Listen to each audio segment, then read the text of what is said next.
Markets are facing one of the most uncertain periods we've seen in years.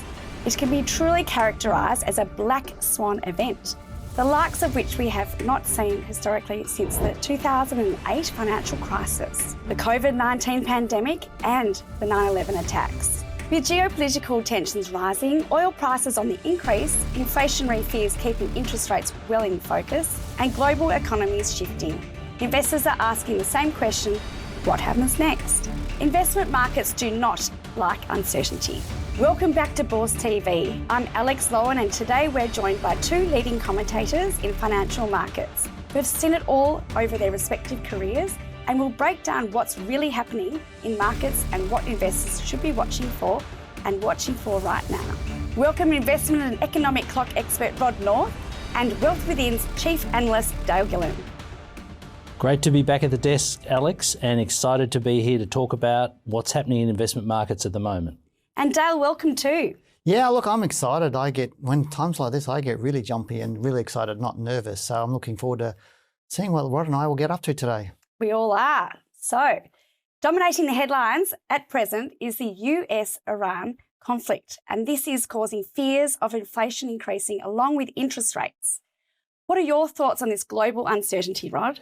Well, the big thing, Alex, is we're not quite sure how long this is going to play out. We're already seeing the oil price go up from a low of somewhere in the sort of $60 a barrel to well over $100. And just in the last day or two, it's dropped back below that, back to sort of $80. The biggest problem we've got too, I suppose, is when you look at Iran and you look at where oil is controlled around the world, about 50% of the world's oil comes from that area. So I guess if you look at countries that are wanting to access that oil, that are democratic countries as opposed to, countries that are run by dictators, we really want to have some control and knowledge about that, because we don't want to be in a situation where we're held to ransom with that oil and paying crazy prices. We've already got people rushing out and buying fuel and storing fuel, and this is all pretty crazy stuff, when it's happening. So we're hoping some control comes into that, because what happens when prices go up? We see huge inflationary pressure as well. Well, that's it. And fortunately, we discussed it last week and filled up our tanks. Well, that's exactly right.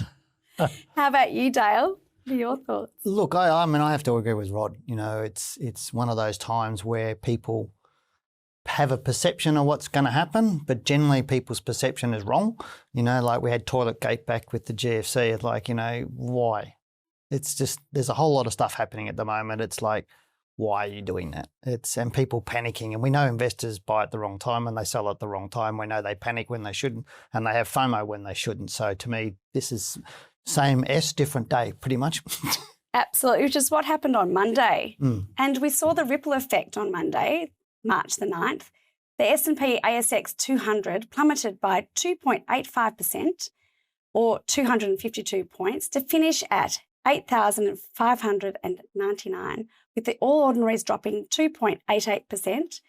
The market fell by more than 4%, or roughly $140 billion by midday, marking it as one of the biggest one-day sell-offs in years. Let's talk about that.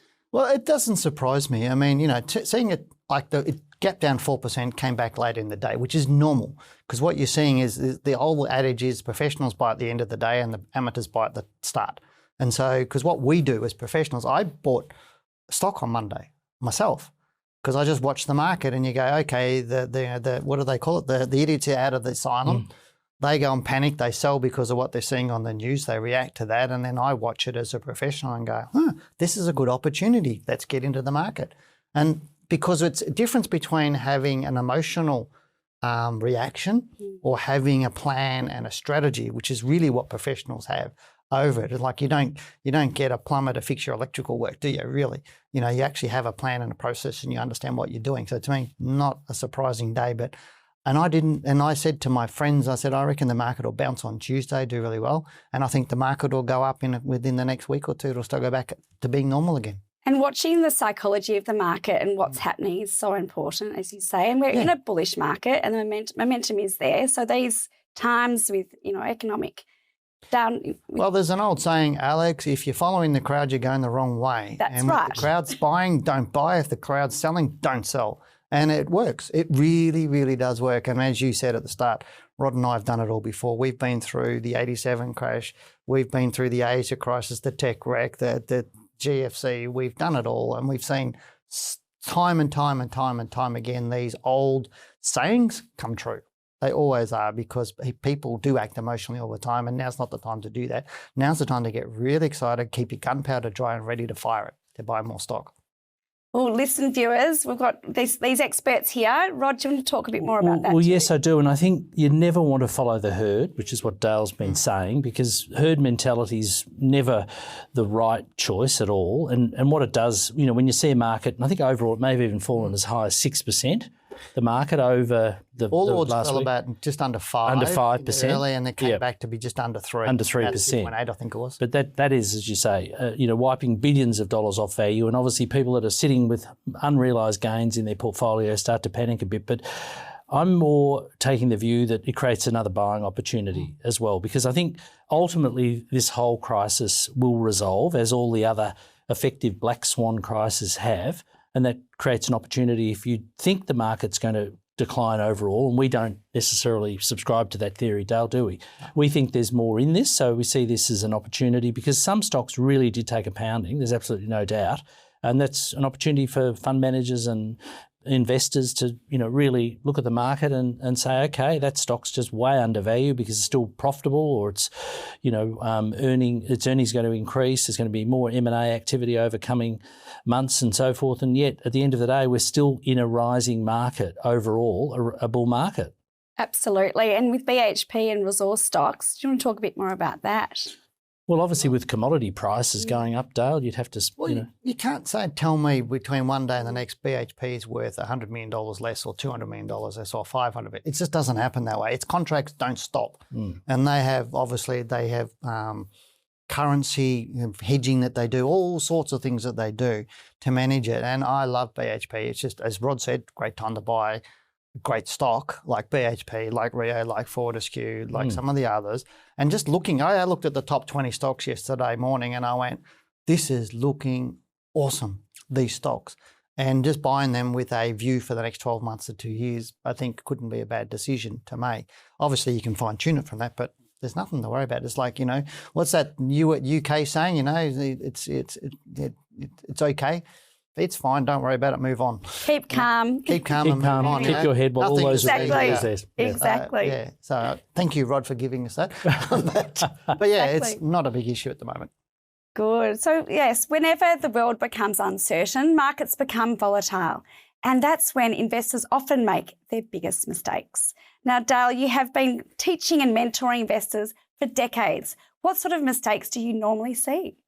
The biggest one, and the reason why so many people have inconsistent portfolios, is they act emotionally because of fear. People fear making a mistake, they fear losing money. Okay, they're the two biggest fears they have. So in the stock market, when you got your money on the stock market, you don't control it. All I can control is when I get in and when I get out. That's it.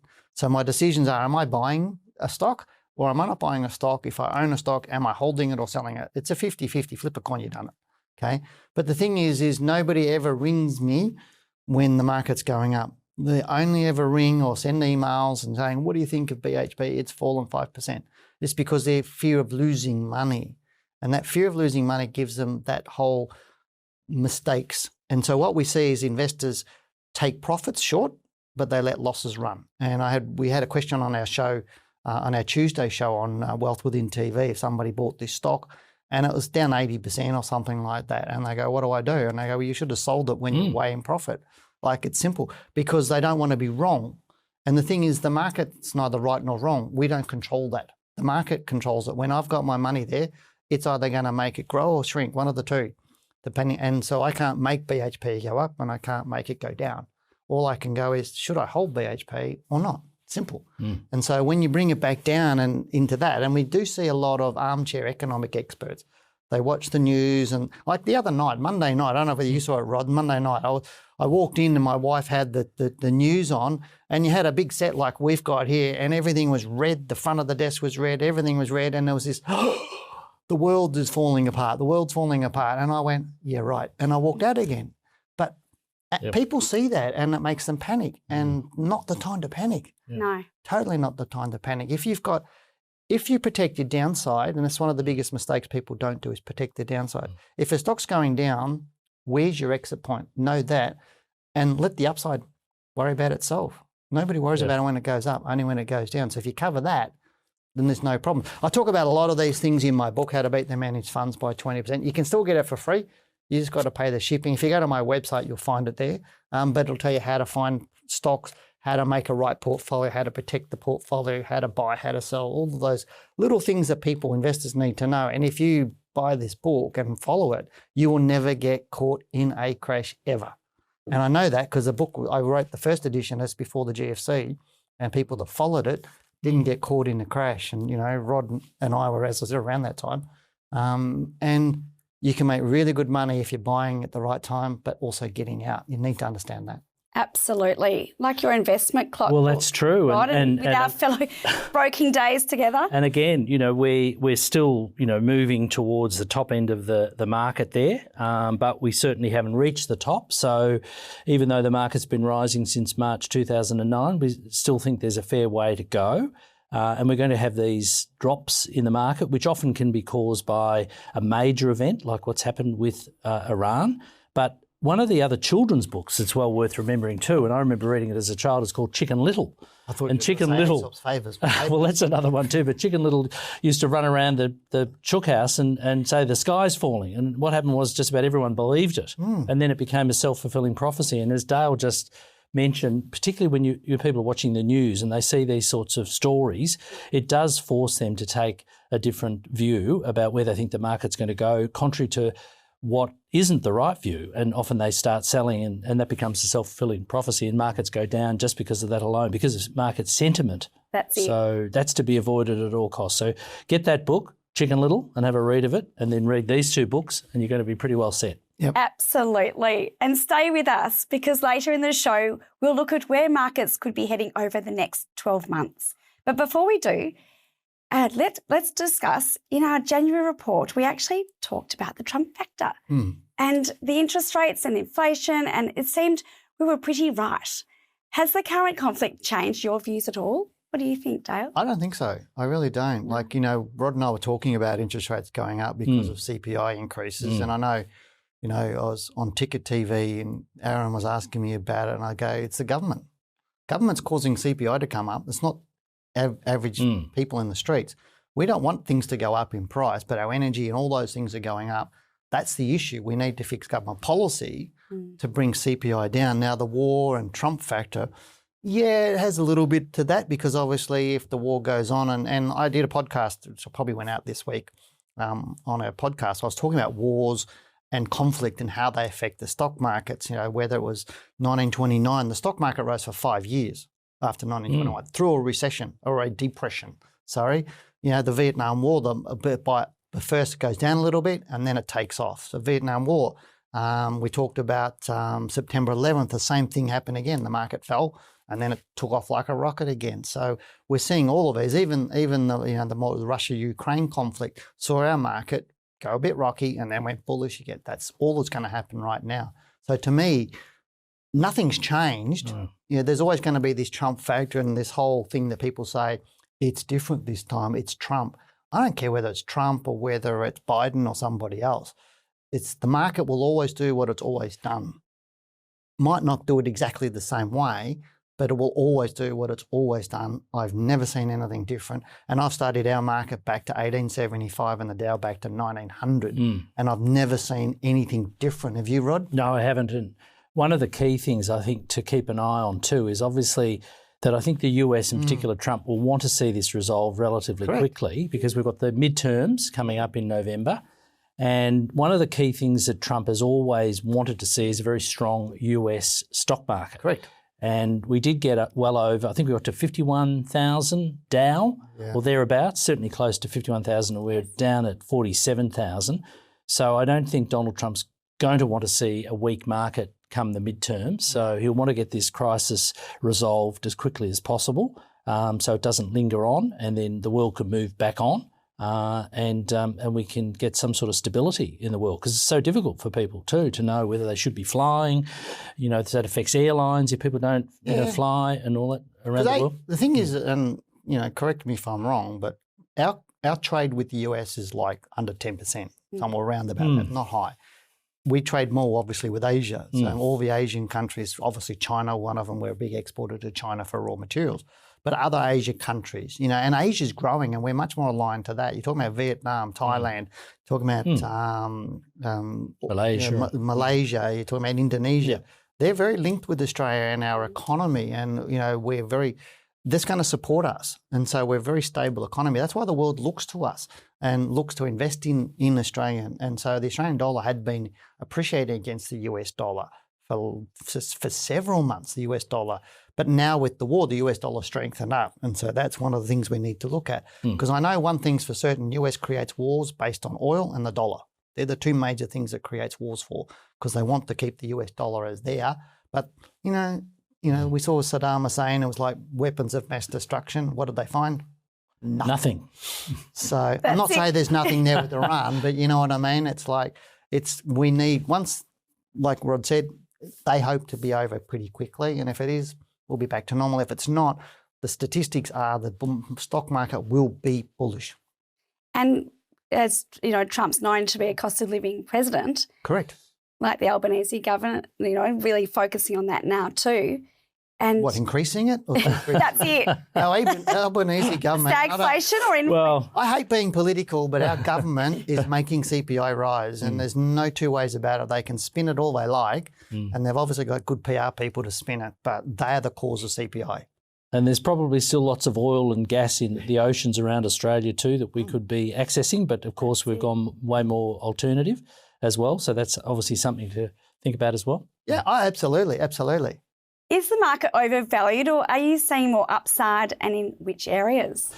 Well, yes, look, I think the market is not overvalued yet, because there's still companies that are reporting increased earnings and will grow both through their organic, traditional means of growth, or through acquisitions. And there are a number of companies that have got their sights on growing through acquisition over the next sort of 6 months. So I think those companies are probably going to see their share price go up quite a bit as a result of that. And when markets have a downturn, like we've seen, as we said before, it creates that opportunity, you know, with those companies, because quite a few have dropped, often with low volume too. It hasn't been on massive volume. So that's the thing you've got to watch as well. What sort of turnover is actually occurring in the stock? Because often they can go down on not much volume at all. And that's always an indication that perhaps if the buying interest comes back in, Dale, you know, the price will go back up. So, you know, it really does create an opportunity. So, no, I think the market's still got a way to go. And we could still see that index, all order index in Australia of 10,000, which you didn't quite get to.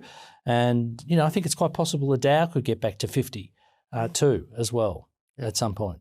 I'm picking the All Ords will get above 10,000, no doubt about it in my mind, before we crash. Yeah, there's no doubt about it. But when you're looking at stocks like CSL, it's down like 60% in the last 5 years. So is that overvalued? No. You know, if you're looking at Woolworths, it's come off for a while. We're looking at Aristocrat Leisure's down fairly. These are top 20 Australian stocks. They're not the lower end of the market. So we're seeing, that's what I'm saying, as I look at the top 20 stocks and the top 50, and if you're seeing some of those have been going down for 2 and 3 years, there's still a bull run to happen, and we haven't hit that euphoric phase. No. Before every single crash, we have over leverage and we have a euphoric market, and we haven't seen that. The taxi drivers aren't giving us hot stock tips. No. You know, the gardeners and the pool guys and, you know, the people on the street aren't giving us hot stock tips. And every time the market gets overheated, that's what happens. We saw that with Bitcoin too, remember, Rod? Back in 2019 or 18, I think it was. Everybody, man, woman, dog and child was talking Bitcoin. Yep. And, you know, and then it crashed. And I was saying that to journalists, that Bitcoin's going to crash. I've been saying Bitcoin's going to come down for months, and I still think it's got further to go. I think it'll probably bottom in June, July. I think it could go to 50,000. It could even get to 25,000. But it's so predictable because human nature drives it, not the other way. And that's what a lot of people don't understand. The economy doesn't drive the stock market. Human nature drives the stock market, and the economy then explains it afterwards. So our perception of what's happening drives it. So right now, our perception is, as a collective, the market's a bit weak, but it'll flick around and we'll go bullish again. So where can we expect this market to go this year, and how long will it run for? Have we seen the top of the market and the end of the current bull market cycle, which began back in March 2009? Well, I don't think it is. Like, I think we've got probably, we are in the last stages of an 18-year longer term cycle. And the market has 54-year cycles. Like, you're talking about 1929 was a 54-year cycle. Add 54 years on that, you get 1987, basically. Add 54 years on that, then we're going to get another big crash, okay? But we have 54 is made up of 3 18s. So now we're in the first stage. We're into the first 18 years of the 54-year cycle. So I think long term, long term, the market's bullish, but we've got to have an 18-year cycle crash. And I don't want to get too technical, but the peak of the market will happen sometime between mid this year and mid next year. I'm thinking probably early next year, first quarter next year. And I guarantee it's going to be over 10,000. Whether it gets to 12,000, I don't know. Depends on how bullish it runs. But if this war goes on a little bit longer, maybe it might happen. But again, we just need some good news and the market will take off like a rocket. And it will always do that. And the leveraging will come in. There'll be a huge amount of signs about the market being bullish. But right now, as I said earlier, time to get the gunpowder dry and ready to start shooting and buy some great stocks. Because I have lots of money sitting in my broking account ready to buy big. To ride this last rave up and then get out. But it's not risky at the moment. So the next few months, be buying, speaking to your financial advisor, get ready for that 12 months between the middle of the year and the middle of next year. Yep, and he's nodding his head up and down, which means he agrees. No, I agree. I do agree with that. And I think if you're sitting in cash, which a lot of people are, I think you've really got to be looking at these opportunities like now, where the market's come off to take advantage of some companies that have perhaps come off the most, but you think have got the quickest and best opportunity to recover. So you've got to, have a fair bit of vigilance and get advice too as to which stocks are probably going to be best, and talk to people like Dale and his team, because they'll be right on top of it. And that's the great way to get back into a market, when you get a downturn, rather than it just continuing to keep rising. But I have the same view as Dale. I believe the market, it doesn't feel like we're at the top. I still think there's a way to go. And we'll see, increase and better earnings coming through from a lot of companies over the course of coming months and towards the end of the year, and then potentially into next year. But yes, we do have to have some vigilance over making sure, when the cycle does start to look overvalued and PEs get to 40s and 50 times, that we've got to be sensible about it as well, because when that time comes, it comes. And Dale and I know it only too well. We've seen so many bull and bear markets, and we've had hot dinners, to be honest, and we should be able to get some sort of sense of when we get to that, and we're not quite there yet. Yeah. When certainty comes in the marketplace, the snowball starts rolling really hard. We don't have that at the moment, but once people get a bit more confidence, the snowball will start running, and then we'll eventually end up in a crash. This decade, the crash will happen. Yes. And we've got 4.5 years, or 3.5 years, 4 years, So it will happen. And with different sectors, tell us a bit more about, say, sectors, look, I forgot about that. Energy, materials, I love, and healthcare. But energy and materials are the two ones, are probably the two leading ones. Technology as well, but not as much. But I think energy and materials first. So looking at your BHPs, your Rios, your Fortescues, those sorts of stocks, I think gold's got a little bit more into it. It's getting closer. Gold's been very bullish for quite some time. I think it's more there, but it'll be a little bit slower than what it has been, but still there because you got the flight to safety. If the conflict is extrapolated a bit longer, you might see that might a boost with gold, but gold stocks as well, like Newmont and a few of the other gold stocks as well. But again, commodities I like. Good. And what about you? I'd agree with that. And I think certainly with the gold price well over 7,000, that makes it very economic for many companies to be out there looking for gold. And we know a number of exploration companies that are doing that. And of course, we know the bigger companies will be watching those exploration companies very closely, because if there's some new finds in Australia, those bigger companies are going to want to come in and take them on and develop them further. So I think we're in for some pretty exciting times, particularly in that resource sector as well, and obviously healthcare, technology. It never ceases to amaze me, what happens with technology and how that can advance the world as well. You've just got to be careful not to get too carried away with companies that are in that space. Make sure you do your due diligence and know that they're people that are building a business as well. There's plenty of upside, I think, in those sectors still. Absolutely. And do investors need to rethink their strategies? What do you think, Dale? To me, yes, because most, as I was saying earlier, the people don't have a strategy first. A lot of people, they get their portfolio construction absolutely backwards. They read a report on something, they look at a broker site, they see a stock and they talk about it, so they buy it that way. That's not a strategy. And that's not how you build your portfolio. When I see people with self-managed super funds, I see a dog's breakfast of stocks and I see a dog's breakfast of position sizing. You know, some of the best ones have got the smallest positions on and the worst ones have got the largest positions on. So people don't have a strategy. So people need to be more selective right now in what they're picking and making sure that they have a solid strategy for the outcome that they want. It's like if we were to go to Sydney today, first thing we go is, okay, we know we're going to Sydney, but then how do we get there?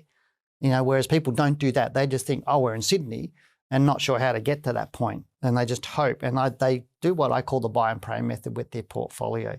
So what's the outcome they want first? And then you narrow down your stock selection into that. So it's easier to pick the stocks. And then once you've got the selection of stocks, it could be the top 50 stocks, then you look at those and then you build your portfolio from that. But again, selectivity is important. And making sure you do have an exit strategy, stop loss or something on it, which I teach in my book.